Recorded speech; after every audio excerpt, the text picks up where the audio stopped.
الرئيس، يتحدث إليكم عزيز كالو.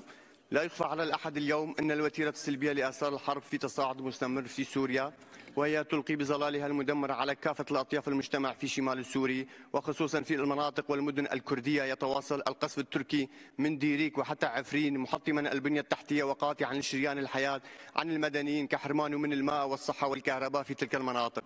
إن هذا القصف هو انتهاك صريح للقانون الدولي، وأنا من خلال هذا المحفل الكبير أناشدكم القيام بواجباتكم القانونية والإنسانية والأخلاقية تجاه أهلنا وأطفالنا في شمال سوريا لحمايتهم من كل أشكال الهجمات التركية. يعلم الجميع أن الجو السائد في المناطق الكردية مشبع بالحقد والكراهية تجاه الكرد، ولا يوجد قانون حقيقي يحميهم ويصون ممتلكاتهم ويحاسب المعتدين والمجرمين. علما أن العديد من الدول والمنظمات الدولية عبرت عن رغبتها في الدعم والاستقرار وحماية المواطنين، ولكن للأسف لم يحدث شيء على أرض الواقع، بل أكثر من هذا، فقد تعدد أطراف النزاع وتزايد دائرة العنف مما أدى إلى عسكرة المجتمع. أنتم تعلمون اليوم أن أطفال الكرد محرومون من أبسط حقوقهم، بدءا من التعليم وصولا إلى كل مقومات الحياة، وأن جريمة مقتل القاصر أحمد خالد مدة الأسبوع الماضي على يد أحد المستوطنين في مدينة عفرين مثال حي لما يتعرض له الشعب الكردي من انتهاكات وجرائم ناهيك عن التغيير الديمغرافي الممنهج. كما يتعرض إخواننا الإيزيديون أيضا لمثل هذه الجرائم، بالرغم من أنهم